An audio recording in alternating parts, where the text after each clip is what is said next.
Sebelum nonton videonya, Udah pada cuci tangan belum? Pause dulu video ini. pause dulu video ini. Cuci tangan dulu ya. Cuci tangan yang bersih. Pakai sabun. Cuci tangan yang bersih pakai sabun. Ayo, kita tungguin. Dan kalau kalian udah cuci tangan, Silakan lanjut nonton videonya. Silahkan nonton videonya. Nontonnya di rumah aja ya. nontonnya di rumah aja ya. Jangan kemana-mana. Jangan kemana-mana. Jangan kemana-mana. Yuk jaga kesehatan. Yuk jaga kesehatan. Yuk jaga kesehatan. Enjoy the video. Have a nice day. Salah. Halo teman-teman semua, hari ini saya ingin menceritakan tentang syarat dan ketentuan yang ada di dalam exchange counter. Ya, buat Anda yang mungkin belum mengerti bagaimana caranya melakukan transaksi di dalam exchange counter, bisa nanti minta ya ke para pengguna Anda supaya bisa dapat link tentang video tutorial bagaimana caranya melakukan transaksi di dalam exchange counter. Oke, nah perlu diingat bahwa ada 3 pihak di dalam exchange counter ini. Ada penjual, orang yang menjual VP, ada pembeli, orang yang membeli VP. Ada perusahaan ini sifatnya membeli VP dan juga menjadi penengah antara penjual dan pembeli. Oke, nah waktu operasi dari exchange counter ini kira-kira jam 10 pagi sampai jam 10 malam. Jadi tidak lebih ya. Jadi kalau lebih dari jam 10 malam udah tutup, kurang dari jam 10 pagi masih belum buka. Jadi Anda perlu ingat bahwa operasinya jam 10 pagi sampai jam 10 malam aja. Oke. Nah, kalau misalkan dalam kondisi tutup, maka kita sebagai penjual tidak bisa melakukan penjualan VP. Sebagai pembeli pun kita nggak bisa melakukan pembelian VP. Perusahaan juga tidak bisa melakukan pembelian VP dan tidak bisa menengahi kedua belah pihak. Oke, jadi ketika lagi tutup semuanya tutup, nggak bisa ngapa-ngapain. Oke, tidak bisa melakukan transaksi di dalam exchange counter ini. Oke. Nah, bagaimana caranya kita melakukan transaksi? Yang pertama adalah proses transaksi jual ke perusahaan. Perusahaan ini sifatnya hanya bisa membeli, tidak bisa menjual, karena kan perusahaan tidak menjual poin ya. Perusahaan hanya bisa membeli poin aja dari kita, beli VP dari kita. Oke. Nah, misalkan contoh, ini perusahaan. Ya, perusahaan akan meletakkan namanya order pembelian. Order pembeliannya misalkan ada A 5 VP, B 10 VP, C 5 VP, dan D 20 VP misalkan.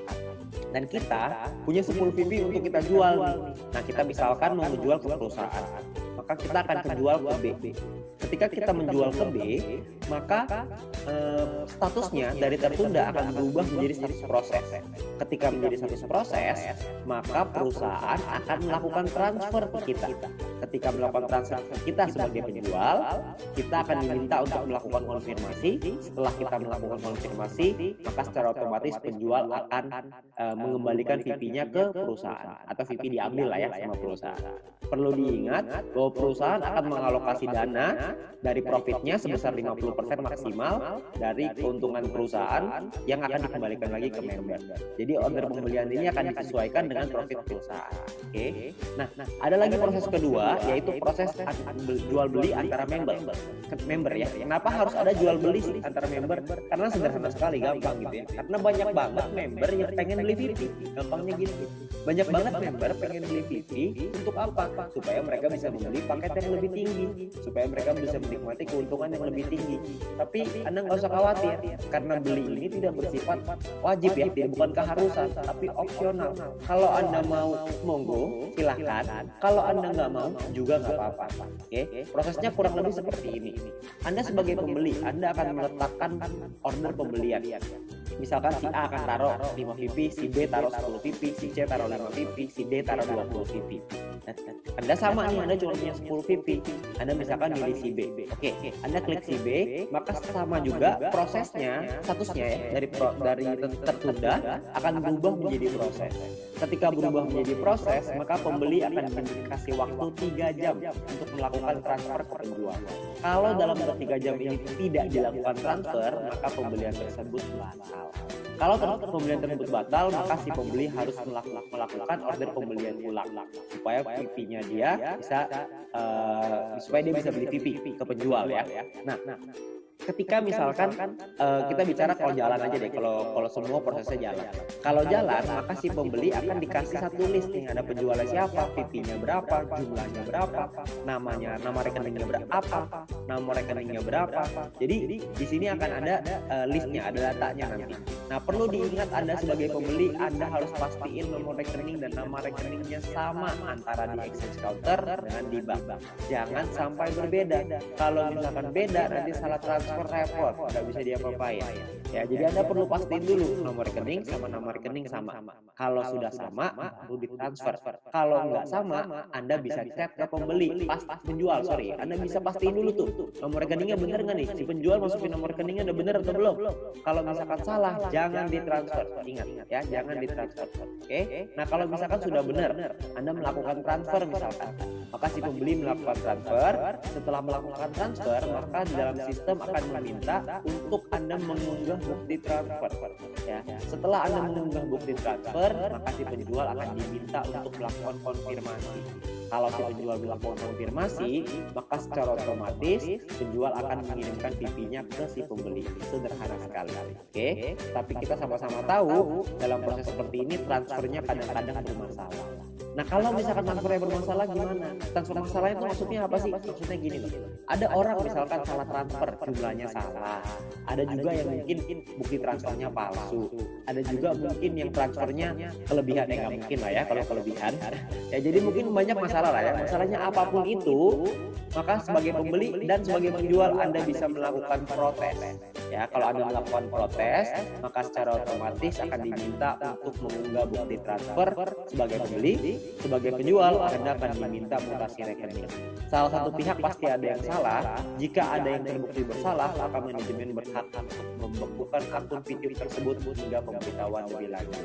Ya, jadi Anda kalau misalnya Anda yang mau nipu, ujung-ujungnya Anda juga yang nipu. Jadi lebih baik jangan nipu, lempeng-lempeng aja. Ya, kita ikutin aja alur mainnya, kita cari uang dengan halal. Oke?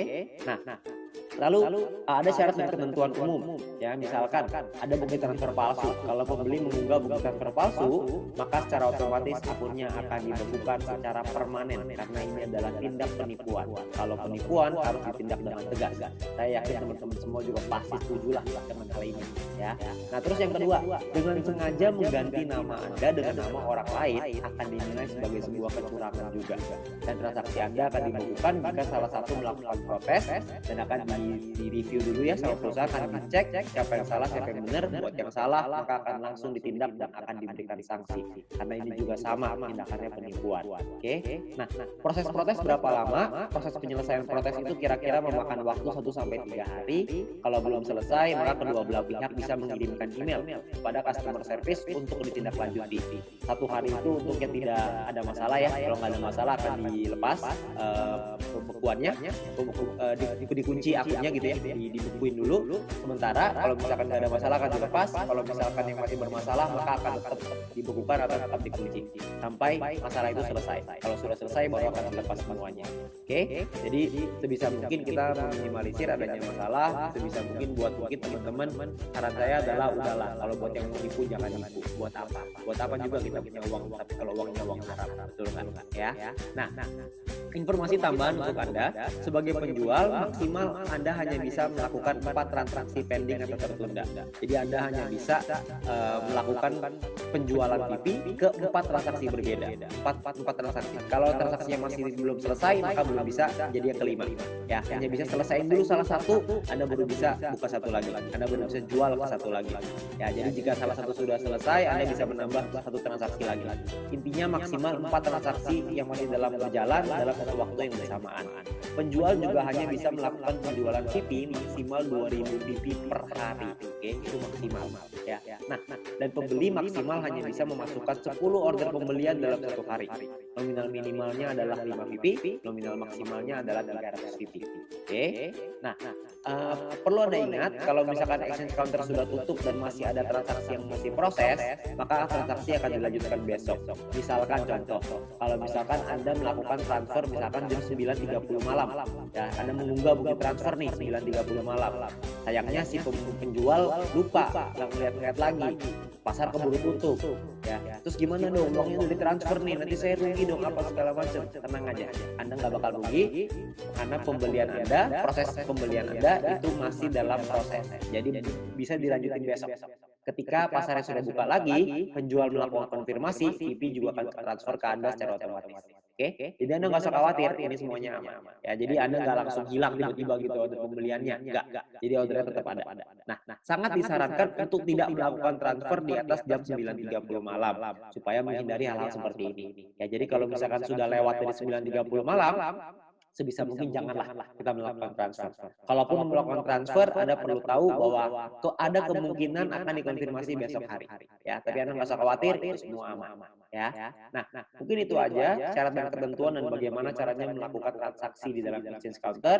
Ya, maka Anda perlu ingat bahwa exchange counter ini adalah tempat kita melakukan transaksi, tempat kita menghasilkan penghasilan dari sini ya. VIP kita jadi penghasilan untuk kita. Jadi mari kita jaga sama-sama. Kalau misalkan buat Anda yang mungkin ada yang mau nipu, saran saya jangan. Buat apa kita punya uang haram?